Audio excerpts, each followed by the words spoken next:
Sir മോഡിഫിക്കേഷനെ കുറിച്ച് വണ്ടി കാര്യങ്ങളൊക്കെ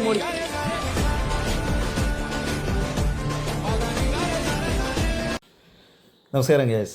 ഇന്ന് കേരളം മാത്രമല്ല സൗത്ത് ഇന്ത്യ മൊത്തം ഇഷ്ടപ്പെടുന്നൊരു ചിരിയുണ്ട്. നമ്മുടെ CMൻ്റെ ചിരിയാണ്. കഴിഞ്ഞ 10 വർഷം മസിൽ പിടുത്തവും പല രീതിയിലുള്ള വൈകാരിക നിമിഷങ്ങളുമാണ് കേരളത്തിലെ ജനങ്ങൾ ഫേസ് ചെയ്തത്. കാര്യം കൊണ്ട് കാണിച്ചാൽ ഓടിച്ചിട്ടടി, മൈക്കിന് ഹോളിംഗ് സൗണ്ട് വന്നാൽ ചീത്തവിളി, എന്തെങ്കിലും ചോദിച്ചാൽ തർക്കുത്തരം വീട്ടിൽ ചെന്ന് ചോദിക്കുക. ഇങ്ങനത്തെ ഒരു അന്തരീക്ഷത്തിൽ നിന്ന് വളരെ ഹാപ്പി മൂഡിലേക്ക് കേരള ജനത മാറിയിരിക്കുകയാണ്. വളരെ ഹാപ്പിയായിട്ട് ചിരിച്ചുകൊണ്ട് എപ്പോഴും സംസാരിക്കുന്ന ഒരു CMനെയാണ് കേരളത്തിൽ ജനങ്ങൾക്ക് ലഭിച്ചിരിക്കുന്നത്.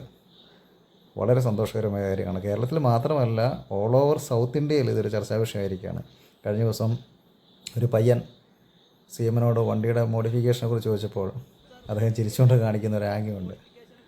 ആ ഒരു രീതി അത് എല്ലാവർക്കും വളരെ ഇഷ്ടപ്പെട്ടു. സോഷ്യൽ മീഡിയ മുഴുവൻ ഭയങ്കരമായിട്ട് വൈറലായിരിക്കുകയാണ്. അദ്ദേഹം സത്യപ്രതിജ്ഞ ചെയ്തപ്പോൾ തന്നെ അദ്ദേഹം തൻ്റെ വാഗ്ദാനങ്ങളൊക്കെ പടിപടിയായിട്ട് അദ്ദേഹം നിവർത്തിക്കാണ്ട് ശ്രമിക്കുകയാണ്. ആദ്യമായിട്ട് തന്നെ നമുക്കറിയാം, സർക്കാർ രൂപീകരിക്കുന്നതിന് മുമ്പ് തന്നെ ഇവിടെ സമരം തുടങ്ങിയായിരുന്നു. മഹിളാ മോർച്ച വന്നിട്ട് മെയ് 15 തൊട്ട് ഞങ്ങൾക്ക് ഫ്രീ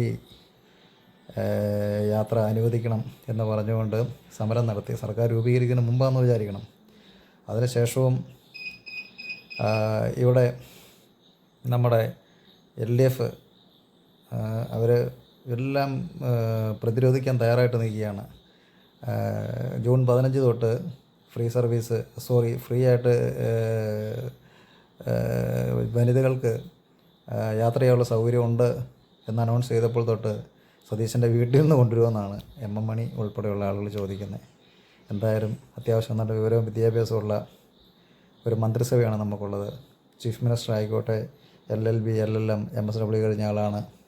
ബാക്കിയുള്ള 2-3 പേര് ബാക്കിയുള്ള എല്ലാ മന്ത്രിമാർക്കും LLB, അതായത് നിയമബിരുദമുള്ള ആൾക്കാരാണ്. ഡിഗ്രി അതിന് മുകളിലേക്കുള്ള ആളുകളാണ്.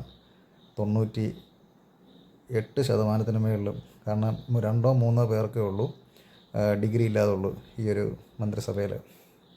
അപ്പം ഏറ്റവും നല്ല ഒരു ഗവൺമെൻറ്റാണ് നമുക്കിപ്പോൾ ഉള്ളത് എന്നതിൽ നമുക്ക് അഭിമാനിക്കാം.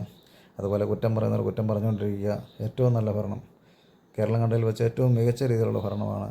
അതുപോലെ തന്നെ സോഷ്യൽ വർക്ക് അറിയാവുന്നതുകൊണ്ട് തന്നെ വിവിധ തരത്തിലുള്ള സ്കീമുകൾ ഈ സർക്കാർ ഇൻട്രൊഡ്യൂസ് ചെയ്യാൻ സാധിക്കും. ഇപ്പോൾ തന്നെ വൃദ്ധന്മാർക്ക് വേണ്ടിയുള്ള സ്പെഷ്യൽ സ്കീം അവർ ഇൻട്രൊഡ്യൂസ് ചെയ്തിരിക്കുന്നു. വിവിധ തരത്തിലുള്ള സ്കീമുകൾ ഇൻട്രൊഡ്യൂസ് ചെയ്തുകൊണ്ട് ജനങ്ങൾക്ക് ഉപകാരപ്രദമായ ഒത്തിരി കാര്യങ്ങൾ ചെയ്യാൻ പറ്റുന്ന അടിപൊളി ഒരു സർക്കാരാണ് ഇപ്പോൾ നിലവിലുള്ളത്. ചിരിക്കുന്ന ഒരു മുഖ്യമന്ത്രി. അത് കഴിഞ്ഞ 10 വർഷത്തും നമ്മൾ കണ്ട സീരിയസ്നെസ് വെച്ച് നോക്കുമ്പോൾ ഏറ്റവും ഹാപ്പി മൂഡാണ്. പിള്ളേരൊക്കെ, ചെറുപ്പക്കാരൊക്കെ വളരെ എൻജോയ് ചെയ്യുന്ന രീതിയാണ് കാണാൻ സാധിക്കുന്നത്. അപ്പം ചിരിക്കുന്ന അടിപൊളി ഒരു എനർജറ്റിക് ആയിട്ടുള്ളൊരു മുഖ്യമന്ത്രിയുള്ള സംസ്ഥാനമായി നമ്മൾ മാറി. ഇതിനു മുമ്പ് മുഖ്യമന്ത്രി ഇല്ലാത്തവർ എന്ന് പറഞ്ഞ് നമ്മൾ ഒത്തിരി ട്രോള് നമ്മൾ കണ്ടതാണ്. പക്ഷേ അതിൽ വ്യത്യസ്തമായിട്ട് അടിപൊളിയായി ചിരിക്കുന്ന ഒരു മുഖ്യമന്ത്രി. അപ്പം അദ്ദേഹത്തിൻ്റെ കഴിവുകൾ ഇനി നമ്മൾ കാണാനിരിക്കുന്നുള്ളൂ. മന്ത്രിസഭയുടെ കഴിവുകൾ നമ്മൾ കാണാനിരിക്കുന്നുള്ളൂ. പല രീതിയിലുള്ള പ്രതിരോധങ്ങളും അതുപോലെ തന്നെ പല രീതിയിലുള്ള പ്രശ്നങ്ങളും ഉണ്ടാകും എന്ന് നമുക്ക് ഊഹിക്കാവുന്ന കാര്യമുള്ളൂ. അതിൻ്റെ മുന്നോടിയായിട്ട് തന്നെ ചെറിയൊരു വർഗീയ ലഹള പോലെ, മുസ്ലിം ഹിന്ദു ലഹള പോലെ ചെറിയൊരു സൈഡ് നിങ്ങളെല്ലാം വാർത്ത കണ്ടുകൊണ്ടിരിക്കുന്നതാണ്. നമ്മളതെല്ലാം വീക്ഷിച്ചുകൊണ്ടാണ് ഇരിക്കുന്നത്. എങ്കിലും അടിപൊളി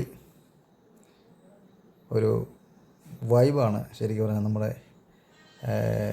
മുഖ്യമന്ത്രി എന്ന് പറയുന്നതിൽ വളരെ സന്തോഷമുണ്ട്. അദ്ദേഹത്തെ കാണുമ്പം തന്നെ നമ്മളെല്ലാം മറന്നു ചിരി. പത്രക്കാർക്ക് വളരെ ഹാപ്പിയായി, പോലീസ് ഡിപ്പാർട്ട്മെൻറ്റിന് വലിയ ഹാപ്പിയായി.